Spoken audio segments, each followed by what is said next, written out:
और साथ में श्रेयंत्र विराजमान करिए, साथ में वही विराजमान करिए, करिए उनकी पूजा।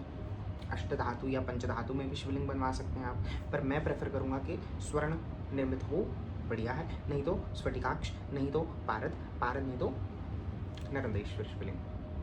इन शिवलिंग का रख करके पूजन करें विधिवत। और पूजन की विधान वही गुरु, गणपति, भैरव, वो हमने बता रखे हैं, हम अपनी बहुत सारी वीडियो में, डिस्क्रिप्शन में भी मिलेगा कैसे पूजन करना है, वो पूजन करें। लिंगाष्टक का पाठ जरूर करें।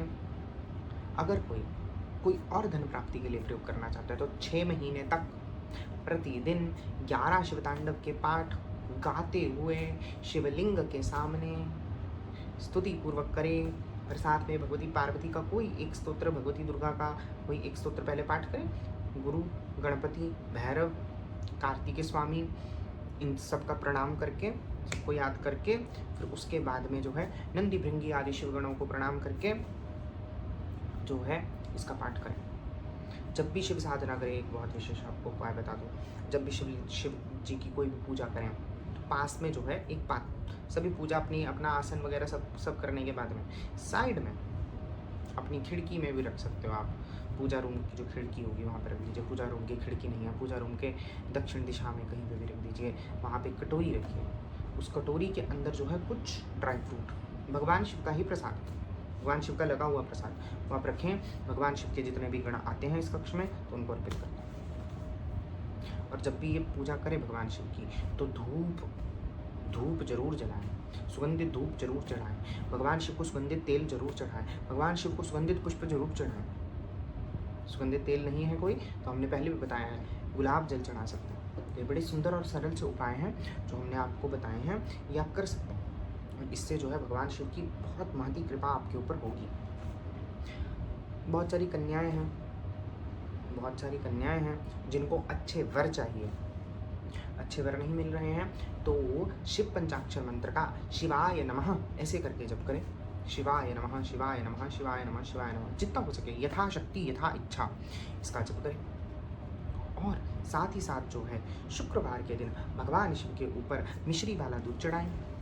साथ ही साथ भगवती पार्वती को अच्छी क्वालिटी का श्रृंगार का सामान चढ़ाएं।